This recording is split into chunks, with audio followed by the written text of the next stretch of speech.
السلام عليكم ورحمة الله وبركاته. الحمد لله وكفى والصلاة والسلام على من لا نبي بعده. اللهم صل على رسولك سيدنا ونبينا ومولانا محمد وبارك وسلم عليه. أما بعد، فقد قال الله تبارك وتعالى بعد أعوذ بالله من الشيطان الرجيم. بسم الله الرحمن الرحيم.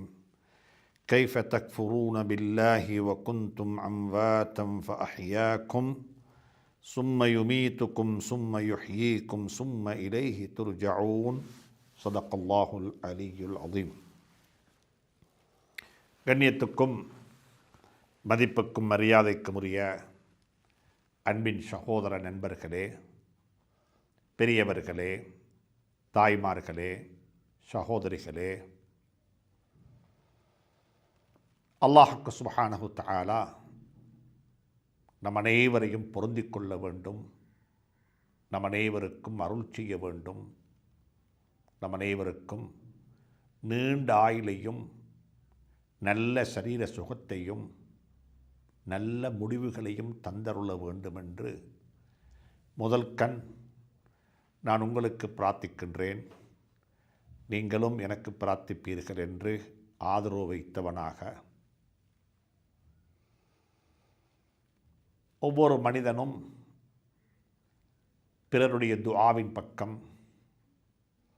பிறருடைய உதவியின் பக்கம், பிறருடைய கருணையின் பக்கம் தேவையுள்ளவனாகத்தான் மனிதனை அல்லாஹ் படைத்திருக்கின்றான்.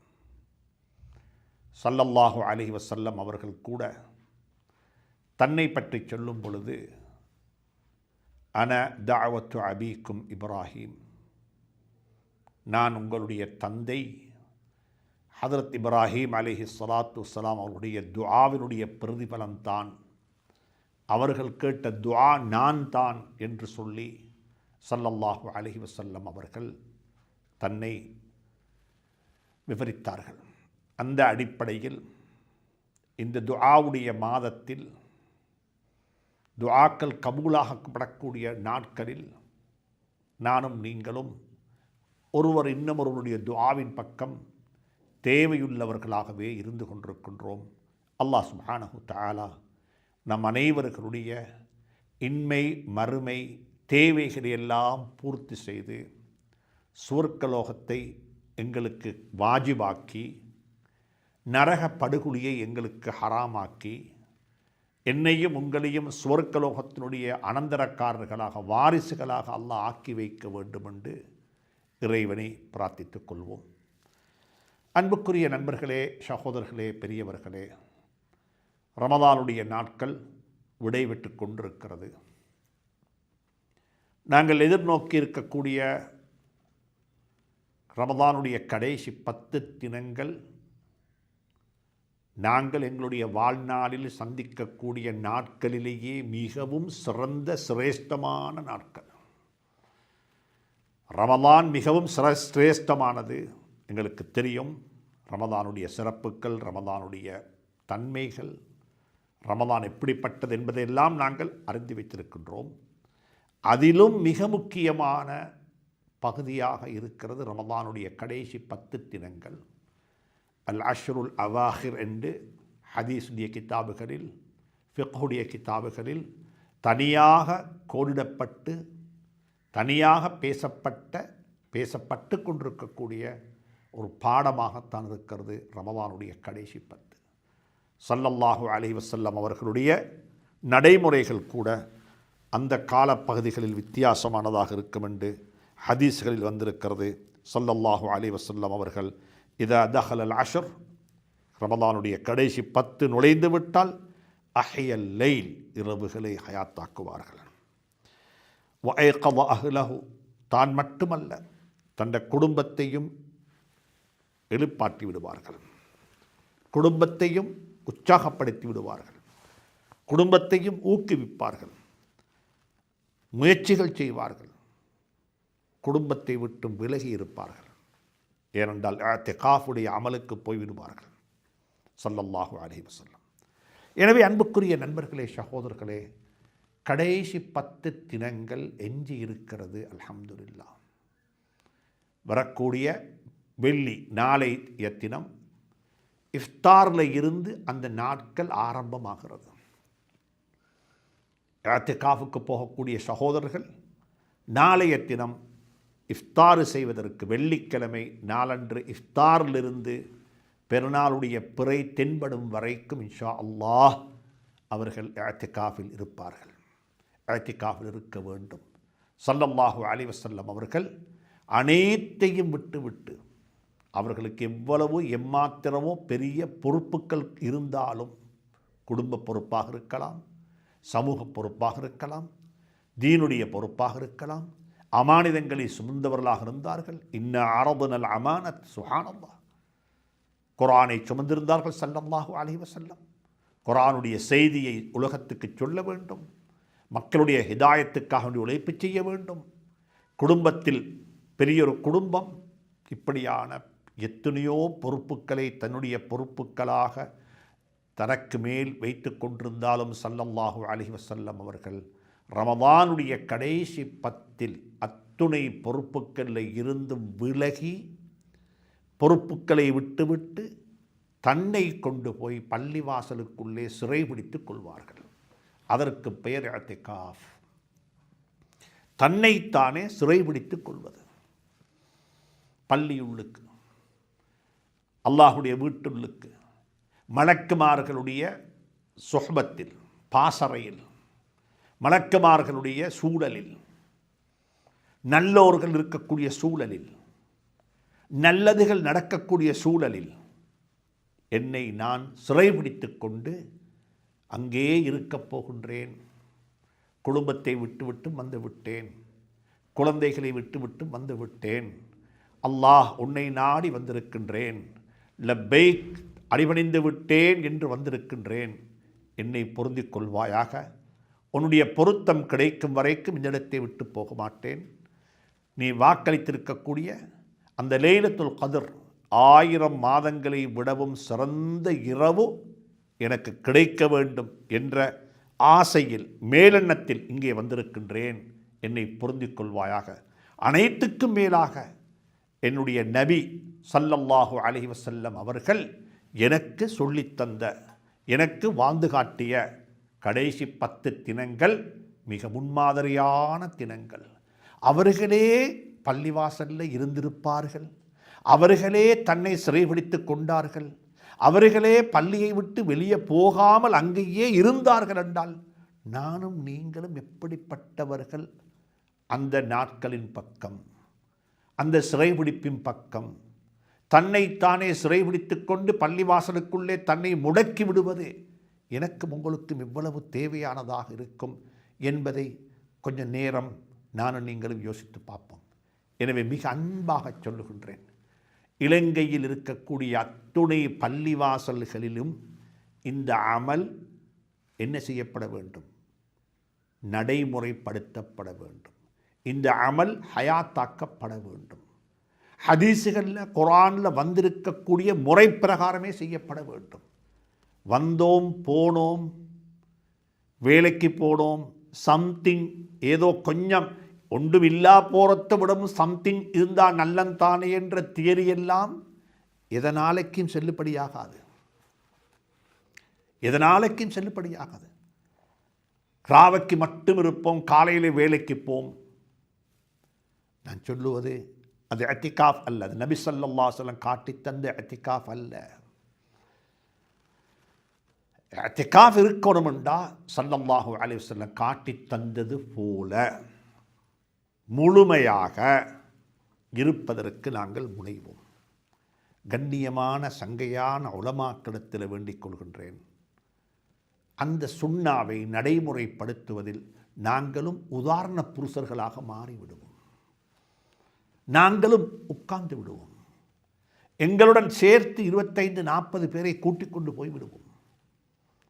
அவர்களை எங்களுடைய பாசறையில் வைத்து அவர்களுக்கு தேவையான, வாழ்க்கைக்கு தேவையான பாடங்களை படித்துக் கொடுப்போம். உள்ளதையெல்லாம் பேச வேண்டியதல்ல, உள்ள வரலாறெல்லாம் கற்பிக்கப்பட வேண்டியதல்ல. அவர்களுடைய வாழ்க்கைக்கு என்ன தேவை என்பதை விளங்கி அவர்களுடைய வாழ்க்கைக்கு தேவையானவைகளை மட்டும் அவர்களுடன் எங்களுக்கு பரிமாறிக்கொள்ள முடியும். ஆத்மீகம் சார்ந்த விடயங்களை பற்றி பரிமாறிக்கொள்ள முடியும். பண்பாட்டு ரீதியான விடயங்களை பற்றி எங்களுக்கு அவருடன் பரிமாறிக்கொள்ள முடியும். உள்ளச்சம் இறையச்சம் நிறைந்த தொழுகையை பற்றி கதைக்க முடியும், பேச முடியும். நான் தயவு செய்து சொல்கின்றேன், இந்த நாட்களில் ஃபிக்ஹுடைய மசாலாக்களை பற்றி பேச வானம். ஃபிக்ஹுடைய மசாலாக்களை பற்றி கதைக்கக்கூடிய பேசக்கூடிய சபைகளாக உங்களுடைய சபைகளை நீங்கள் ஆக்கிக்கொள்ள வேண்டாம். ஏனென்றால் ஃபிக்ஹ் என்பது உலமாக்களுடைய ஃபுக்ஹாக்களுடைய கருத்துக்கள், அவர்கள் சொன்னவைகள், அவருடைய கருத்துக்கள், அதிலே முரண்பாடுகள் இருக்கும். அந்த முரண்பாட்டிலேயே காலத்தை கழித்து கொண்டு போகாமல் அனைவராலும் உடன்பட்ட, அனைவராலும் பேசப்படக்கூடிய பண்பாட்டு ரீதியான உளப்பரிசுத்தம் சம்பந்தமான தொழுகை, உள்ளச்சம் நிறைந்த தொழுகை சம்பந்தமாக, மௌத்துக்கு பிறகுள்ள வாழ்க்கை சம்பந்தமாக, மௌத்துக்கு பிறகுள்ள வாழ்க்கை சம்பந்தமாக, வஅனீபு இலா ரப்பிக்கும் வஇலைஹி துர்ஜஊன், அல்லாஹ்வின் பக்கமாக மீண்டு கொள்ளுங்கள். வஇலைஹி துர்ஜஊன், அவனின் பக்கமாகத்தான் திரும்பி போக வேண்டும். ரமதானுடைய காலத்தில் ஜனாசாக்கள் கூட, ரமதானுடைய காலத்தில் ஜனாசாக்கள் கூட, நீங்கள் பள்ளி வாசல்களுக்கு போய் கேட்டு பாருங்கள். ரமதானுடைய மாதத்தில் அவர்கள் ஏனைய மாதங்களை விடவும் இரட்டிப்பான ஏற்பாடு செய்து வைத்திருப்பார்கள். என்று அதிகமான மக்களுடைய துஆ, நான் ரமதானில் மௌத்தாக வேண்டும், நல்ல நிலையில் மௌத்தாக வேண்டும், இறைவனுடைய பொருத்தத்தை பெற்றுக்கொண்டவனாக மௌத்தாக வேண்டும், நோம்பு பிடித்தது வீட்டில், நோம்பு துறக்க வேண்டும் சுவர்க்கத்தில். சுப்ஹானல்லாஹ், நோம்பு பிடித்தது வீட்டில், நோம்பு திறக்க வேண்டும் சுவர்க்கத்தில். அன்புக்குரிய நண்பர்களே, சகோதரர்களே, அப்படிப்பட்ட ஒரு சூழல் தான் ரமதானுடைய சூழல். எனவே மிக அன்பாக சொல்லுகின்றேன், மிக இரக்கமாக சொல்லுகின்றேன், உலமாக்கள் ரமதான் சம்பந்தமாக பொதுமக்களுடன் கதைக்கும் பொழுது 8ஐயும் 20ஐயும் புறையையும் சர்வதேச பிறையையும் லோக்கல் பிறையையும் அல்லாஹ் அக்பர் இப்படியாக பேசி பேசி காலத்தை கடத்துவதை விடவும் அனைவருக்கும் தேவையான பண்பாட்டும், அனைவருக்கும் தேவையான ஈமானிய உணர்வுகளும், அனைவருக்கும் தேவையான அஹ்லாக்கும் பேசப்படும் என்றிருந்தால் நல்ல ஒரு சமூகத்தை எங்களால் உருவாக்கிவிட முடியும், விட்டு போகவும் முடியும். அல்லாஹ் சுப்ஹானஹு தஆலா அதற்குரிய சந்தர்ப்பமாக எஞ்சி இருக்கக்கூடிய ரமதானை ஆக்கி வைக்க வேண்டும் என்று இறைவனை பிரார்த்தித்து கொண்டவனாக லைலத்துல் கத்ரையும் அடைந்து கொள்ளக்கூடிய பாக்கியத்தை அல்லாஹ் எனக்கும் உங்களுக்கும் தந்தருள வேண்டும் என்று இறைவனை வேண்டிக் கொண்டவனாக வகுப்புக்கு வரலாம் என்று ஆசைப்படுகின்றேன். அன்புக்குரிய நண்பர்களே, சகோதரர்களே, பெரியவர்களே, அல்லாஹ் சுப்ஹானஹு தஆலா சூரத்துல் பக்ராவினுடைய 28வது திருவசனத்தினூடாக ஒரு கருத்தை சொல்ல விரும்புகின்றான். ஆரம்பத்தில் சொன்னான், குடும்பங்களை சேர்ந்து வாழுங்கள், அல்லாஹ்வை மையமாக வைத்து கொடுத்த வாக்குகளை நிறைவேற்றுங்கள், மக்களுக்கு கொடுத்த வாக்குகளை நிறைவேற்றுங்கள். அல்லதீன யன்குதூன அஹ்தல்லாஹி மின் பஅதி மீசாகிஹி, அல்லாஹ்வுடைய திருநாமத்தை சொல்லி கொடுத்த வாக்குறுதிகளை நிறைவேற்றுங்கள். எத்தனையோ பேர் வாக்கு கொடுக்கும் பொழுது அல்லாஹ்வை புனையாக வைத்து, அல்லாஹ் பார்த்து கொண்டிருக்கிறான், அல்லாஹ் ஷாஹிதாக இருக்கட்டும், அல்லாஹ் இதற்கு புனையாக இருக்கட்டும், அல்லாஹ் போதுமானவன் என்று சொல்லியெல்லாம் வாக்குகளை கொடுத்திருப்போம். வாக்குகளை அள்ளி வாரி வழங்கியிருப்போம். அவைகளை நிறைவேற்றாதவர்களும், சேர்ந்து வாழு என்று சொன்னவனை துண்டித்து வாழுபவனும், பூமிக்கு மேல் ஃபசாது காற்பவனும், பூமிக்கு மேல் ஃபசாது செய்கிறது. விரிவாக பேச வேண்டும், பிறகு பேசுவோம். இப்படிப்பட்டவர்களுக்கு அவர்கள் உலாயிக ஹுமுல் ஹாசிரூன், இவர்கள் தான் நஷ்டவாளிகள், இவர்கள் நிச்சயமாக நஷ்டவாளிகள், நஷ்டத்திலேயே வாழ்ந்து கொண்டிருக்கிறார்கள் என்று சொல்லி அல்லாஹ் சுப்ஹானஹு தஆலா இதற்கு முந்தின ஆயத்தில் சொல்லிவிட்டு அல்லாஹ் இப்போ கேட்குறான், கைஃப தக்ஃபுரூன பில்லாஹி, நீங்கள் எப்படி அப்பா அல்லாஹ்வை நிராகரிக்கிறீங்க? நீங்கள் எப்படி அல்லாஹ்வை நிராகரிக்க முடியும்? ஒரு புத்தி உள்ளவன், சுயமாக சிந்திக்க முடிந்தவன், சுயமாக யோசிக்க முடிந்தவன், சுயமாக சிந்தித்து ஒரு ஆய்வு செய்து ஒரு முடிவுக்கு வர முடிந்தவன், எப்படி அப்பா அல்லாஹ்வை நிராகரிக்கிறீங்க? அல்லாஹ் ஒரு லொஜிக்காக கேட்குறான், இதை ஒரு அறிவுபூர்வமாக கேட்குறான். இதை விளங்குறதுக்கு பெரிய லொஜிக் ஒன்றும் தேவையில்லை தானே. எப்படி நீங்கள் நிராகரிக்கிறீங்க? ஏன் காரணம்ண்டா கைஃப தக்ஃபுரூன பில்லாஹ், நீங்கள் அல்லாஹ் எப்படி நிராகரிப்பீங்க? வகுந்தும் அம்வாத்தன், நீங்கள் உங்களோட ஆரம்பத்தை நீங்களே எடுத்து பாருங்களேன் பார்ப்போம். நீங்கள் எப்படி இருந்தீங்க? நீங்கள் உயிரற்ற உயிரில்லாத உண்டாகத்தான் இருந்தீங்க, மௌத்தாகி கிடந்தீங்க. அது விந்தாக இருக்கட்டும், விந்துக்கு முன்னால் மனித மண்ணாக இருக்கட்டும், மண்ணாக இருக்கட்டும், விந்தாக இருக்கட்டும், இரத்த கட்டியாக இருக்கட்டும், சதை கட்டியாக இருக்கட்டும், நீங்கள் எப்படி இருந்தீங்க? நீங்கள் மௌத்து, அம்வாத், ஒரு உயிரற்ற ஒரு ஜடமாகத்தானே நீங்கள் இருந்தீங்க. அப்படித்தான் நீங்கள் படிக்கிறீங்க பாடசாலைகளில், அப்படித்தானே படித்து கொடுக்குறீங்க. மனிதனுடைய ஆரம்பம் எப்படி இருக்கும், இப்படித்தான் இருக்கும் என்று சொல்லி நீங்கள் குர்ஆன் சொல்லுவதை அப்படியே நீங்கள் நம்பி சொல்கிறீங்க. அதுக்கு பிறகுதான் ஃபாஹியாக்கும், உங்களை அவன் உயிர்ப்பித்தான். அந்த சதை பிண்டத்தில், அந்த இரத்த கட்டியில், அந்த விந்தில் அல்லது அந்த மண்ணில் அல்லாஹ் சுப்ஹானஹு வ தஆலா உயிரை ஊதி அது உயிர் பெற்று விட்டது. அஹ்யாக்கும், உங்களை ஹயாத்தாக்கி விட்டான். நீங்கள் ஹயாத்தாகிறீங்க. சுப்ஹானல்லாஹ். நாங்கள் ஒவ்வொருத்தரும் யோசிப்போமே, எனக்கு இன்றைக்கு வயது 55 என்று சொன்னால் நான் இப்படி யோசிக்கிறேனே, 55 வருஷத்துக்கு முன்னால் நான் எதுவாக இருந்தேன்?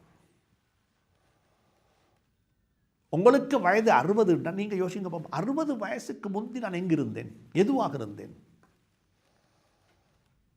ஒரு தாய்க்கு வயது 70 அவ யோசிக்கட்டுமே, 70 வயதுக்கு முந்தி நான் இதுவாக இருந்தேன். இதைத்தான் அல்லாஹ் கேட்குறான் குர்ஆனில். ஹல் அத்தா அலல் இன்சானி ஹீனும் மினத் தஹர், மனிதனுக்கு கொஞ்சம் நேரம் டைம் கிடைச்ச இல்லையா இன்னும் சிந்திக்கிறதுக்கு கொஞ்சம் நேரம் கிடைக்க இல்லையா உங்களுக்கு? நீங்கள் எல்லாத்தை பற்றியும் சிந்திக்கிறீங்க, உங்களுக்கு எல்லாவற்றை பற்றியும் சிந்திப்பதற்கு நேரம், அவகாசம், டைம் இருக்குது. ஹல் அத்தா அலல் இன்சானி ஹீனும் மினத் தஹர் லம் யகுன் ஷைஅன் மذ்கூரா, நான் பெயர் நாமம் சொல்லி திருநாமம் சொல்லி அழைக்கப்படக்கூடிய ஒரு பொருளாகவே நான் இருக்க இல்லையே, பொருளாகவே இருக்க இல்லையே. எனக்கென்று சொல்லி ஒரு மூலப்பொருள் என்ன, என்னுடைய மூலப்பொருள் என்ன, அப்படிப்பட்ட ஒரு பொருளாகவே நான் இருக்க இல்லை. இல்லாமையில் இருந்து ஒரு மூலப்பொருள் இல்லாமல் இறைவன் என்னை படைத்திருக்கிறான் என்று சொல்லி சிந்தித்து அவனை விளங்கிக் கொள்வதற்கு உங்களுக்கு இன்னும் நேரம் வரவில்லையான்னு அல்லாஹ் கேட்கிறான். ஹல் அத்தா அலல் இன்சானி ஹீனும் மினத் தஹர் லம் யகுன் ஷைஅன் மذ்கூரா. சுப்ஹானல்லாஹ்.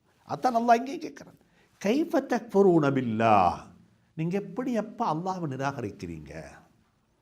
கொஞ்சம் யோசிச்சா இது புரியும் தானே. நீங்கள் எப்படி இருந்தீங்க? நீங்கள் இருந்தீங்க வகுந்தும் அம்வாத்தன், நீங்கள் மௌத்தான உயிரற்ற ஒரு ஜடமாக இருந்தீங்க. அதுக்கு பிறகு ஃபாஹியாக்கும், உங்களை ஹயாத்தாக்கினான். நீங்கள் ஹயாத்தாகிறீங்க, உயிர் வந்துட்டுது, கண் பார்க்குது, காது கேட்குது, சுப்ஹானல்லாஹ், வாய் உசும்புது, பேச ஆரம்பிக்குது, உடம்பெல்லாம் அசையுது, எல்லாம் ஃபங்க்ஷன் ஆகுது. ஆனால் ஆரம்பத்தில் ஒரு சதை துண்டு தானே. வசவ்வரக்கும், அவன்தான் உருவம் தீட்டினான். உங்களுக்கு ஒரு உருவத்தை கொடுத்து, ஒரு வடிவத்தை கொடுத்து, உங்களை இப்படி ஆக்கி அவன்தான் உங்களுக்கு உயிர் ஊதினான். அதுக்கு பிறகு அது மட்டுமல்ல, சும்மையுமீத்துக்கும், நீங்கள் நினைச்சேலும் எனக்கு மௌத்து வர மாட்டான்னு சொல்லி, நான் நல்லாத்தான் இருக்கிறேன், ஸ்மார்ட்டாக இருக்கிறேன், செக்கப் எல்லாம் பண்ணி பார்த்தேன், எவ்ரிதிங் பர்ஃபெக்ட், எல்லாமே சரியாயிக்குது, டாக்டர் சொன்னார் ஒரி பண்ணவே தேவையில்லைன்னு சொல்லி சொல்லிட்டு வந்து ஒரு தும்மினார், அப்படியே மொத்தாயிட்டார். அப்படியே மௌத்தாயிட்டார். நாங்கள் நினைக்கிறோம் நான் எல்லாம் சரி, எனக்கு எந்த குறையும் இல்லை, அல்ஹம்துலில்லாஹ். எல்லாருக்கும் ஆசை நீண்ட காலம் வாழணும். அல்லாஹ் எல்லாருக்கும் நீண்ட வாயிலையும் நல்ல வாழ்க்கையையும் கொடுப்பானாக. ஆனால் அல்லாஹ் சொல்கிறான், நீங்கள் மௌத்தாகிறது இல்லை. நல்லா புரிஞ்சுக்கோங்கோ, நீங்கள் மௌத்தாகிறது இல்லை. அல்லாஹ் சொல்கிறான், யுமீத்துக்கும், உங்களை அவன் மௌத்தாக்குறான், உங்களை அவன் மௌத்தாக்குறான்.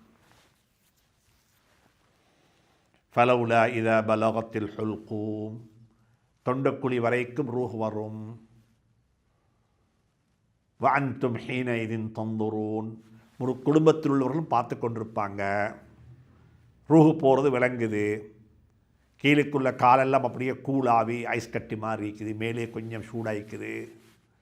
தொண்டைக்குழிக்கு வந்துட்டுது, கண் மேலே போகுது, கீழே வருகுது. அல்லாஹ் சொல்கிறான், முடியுமாக இருந்தால் இதோ போய்கொண்டிருக்கக்கூடிய இந்த ரூஹை நீங்கள் திருப்பி கொடுங்க பார்ப்போம், திருப்பி கொடுங்க பார்ப்போம். உங்களுக்கு ஏழுமா செய்கிறதுக்கு நடக்குமா, சாத்தியமா?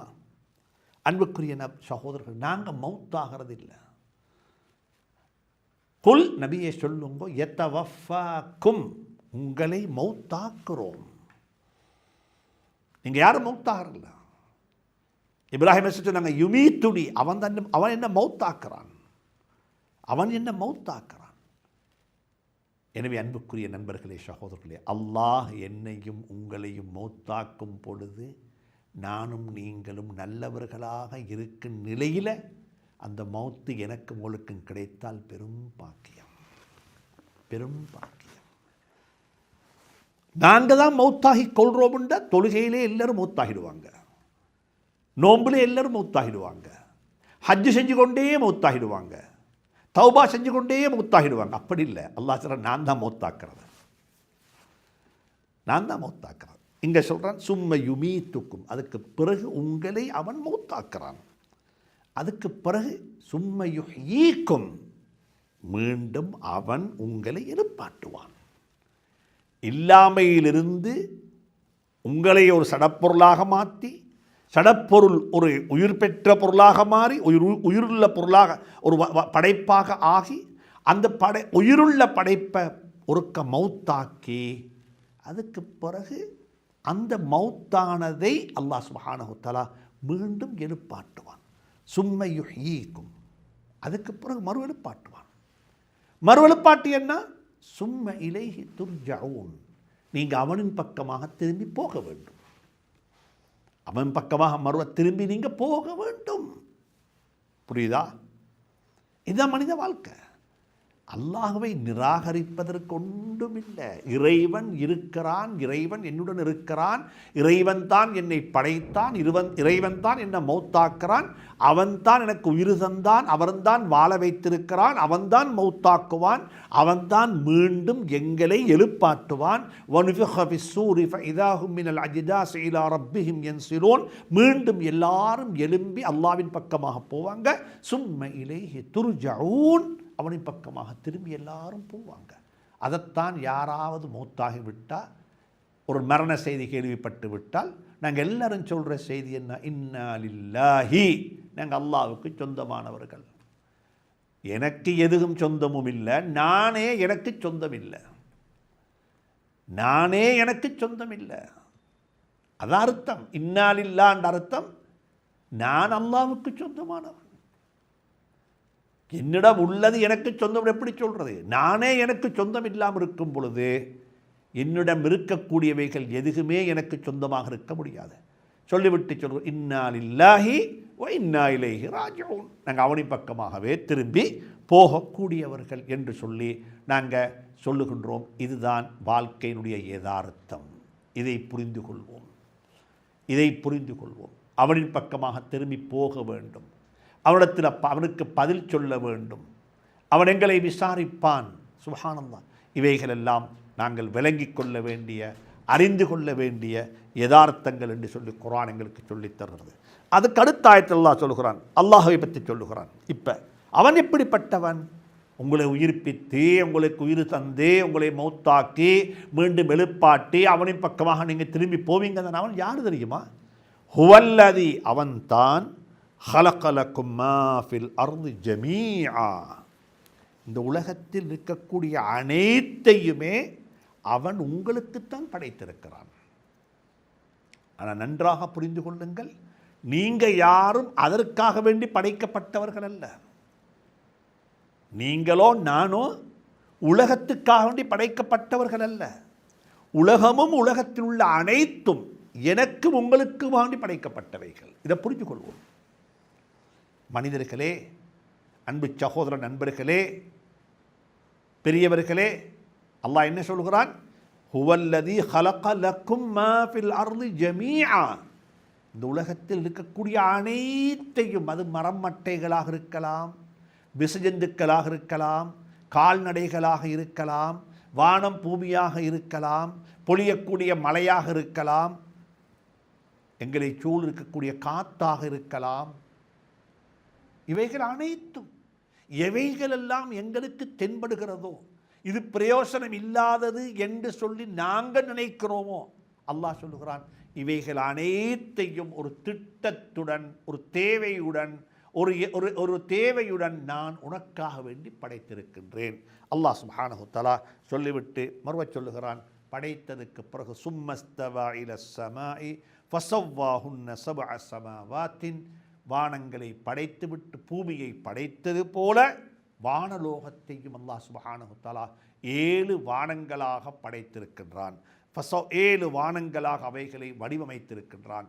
7 வானங்களாக அவைகளை அல்லாஹ் சுப்ஹானஹு தஆலா படைத்து இருக்கின்றான் என்று சொல்லிவிட்டு சொல்கிறான், வஹுவ பிகுல்லி ஷைஇன் அலீம், படைத்தது மட்டுமல்ல, அவனால் படைக்கப்பட்ட அத்துணை பொருட்களையும், அத்துணை படைப்பினங்களையும், அத்துணை மனிதர்களையும், அத்துணை வஸ்துக்களையும் அவன் அறிந்து வைத்தவனாகவும் இருக்கின்றான், அவன் தெரிந்து வைத்தவனாகவும் இருக்கின்றான். இது எப்படி வந்தது, இது யாரை கொண்டு வந்தது, இது எதற்காக வேண்டி வந்தது, இதனுடைய தேவை என்ன, இதனுடைய நோக்கம் என்ன, இது எவ்வளவு காலத்துக்கு வாழும், உயிர் வாழும், இப்படியாக வஹுவ பிகுல்லி ஷைஇன், அவனுக்கு அனைத்தை பற்றியும் அனைத்து வகையான அறிவும் அவனிடத்தில் இருக்கிறது. அவைகளை அவன் நிர்வாகம் செய்து கொண்டிருக்கின்றான். சுப்ஹானல்லாஹ். خلق لكم ما في السماء ما في خلق لكم ما في الارض جميعا என்பது போல இங்க சொல்கிறான் وهو بكل شيء عليم. بكل شيء عليم, உங்களுக்கு உலகத்தில் உள்ள அனைத்தும் உங்களுக்காக வேண்டி படைக்கப்பட்டவைகள். ஆனால் நீங்க மட்டும் இதுக்கு இந்த உலகத்துக்கு படைக்கப்பட்டவர்கள் அல்ல.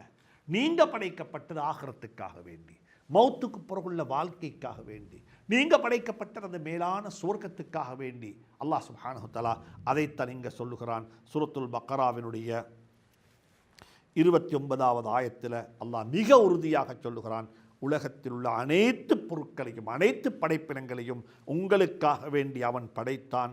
அதற்கு பிறகு சும்மஸ்தவா இலஸ் ஸமாஇ ஃபஸவ்வாஹுன்ன சப்அ ஸமாவாத்தின் வஹுவ பிகுல்லி ஷைஇன் அலீம். அவன் அதற்கு பிறகு என்று சொன்னால் வானத்தை பூமியை படைத்ததற்கு பிறகுதான் வானத்தை படைத்தான் என்ற அர்த்தம் அல்ல இது.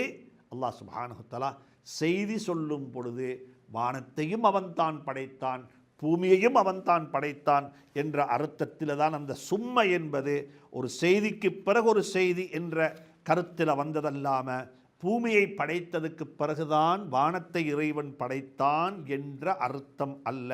ஏனென்று சொன்னால் அல்லாஹ் சுப்ஹானஹு தஆலா வேறொரு ஆயத்தில் சொல்லுகிறான், வல் அர்த பஅத ذلك தஹாஹா, அதற்கு பிறகு வானத்தை படைத்து வானத்தை படைத்ததுக்கு பிறகு படைத்தான் என்று சொல்லி இன்னும் ஒரு ஆயத்தில் சொல்லுகிறான். எனவே அதற்கு உலமாக்கள் சொல்லக்கூடிய விளக்கம் என்னவென்று சொன்னால், இங்கிருக்கக்கூடிய இந்த ஆயத்து வல் அர்த பஅத ذلك தஹாஹா என்று இருக்கக்கூடிய அந்த சும்மஸ்தவா இலஸ் ஸமாஇ, பின்பு வானத்தின் பக்கமாக அவன் இஸ்திவாவாகி என்று சொல்லி அல்லாஹ் சொல்லுகிறானே, அதில் இருக்கிற சும்ம லித்தர்தீபில் அஹ்பார், செய்திகளை தர்த்தீபாக முறையாக சொல்லுவதற்கல்லாமல் படைப்பில் ஏற்பட்ட முறைக்காக வேண்டி அல்ல என்ற கருத்தை அல்லாஹ் சுப்ஹானஹு வ தஆலா இங்கே முன்வைக்கத்தான் இப்படி சொல்லுகிறான் என்று சொல்லி உலமாக்கள் முஃபஸ்ஸரீன்கள் கருத்து சொல்லி இருக்கிறார்கள். எனவே எதெப்படி இருந்தாலும் அல்லாஹ் சுப்ஹானஹு வ தஆலா சொல்லுகிறான், இறைவனை உன்னால் நிராகரிக்க முடியாது. நீ செத்தவனாக உயிரற்றவனாக இருந்த சந்தர்ப்பத்தில் உன்னை உயிர்ப்பித்து உனக்கு வாழ்க்கை தந்து உன்னை அதற்கு பிறகு மௌத்தாக்கி அதற்கு பிறகு உன்னை எழுப்பாட்டி அதற்கு பிறகு அவனின் பக்கமாக தான் நாங்கள் அனைவருமாக திரும்பி போக இருக்கின்றோம்.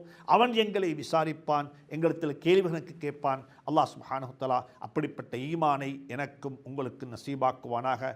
எங்களுடைய மௌத்தை நினைத்து மறுமை வாழ்வை முதன்மைப்படுத்தி மௌத்துக்கு பிறகுள்ள வாழ்க்கை தான் யதார்த்தமான வாழ்க்கை என்ற உணர்வுடன் வாழ்ந்து மறைய அல்லாஹ் சுப்ஹானஹு வ தஆலா எனக்கும் உங்களுக்கும் துணை புரிய வேண்டுமென்று இறைவனை வேண்டி விடைபெறுகின்றேன். வஸ்ஸலாமு அலைக்கும் வரஹ்மத்துல்லாஹி வபரகாத்துஹு.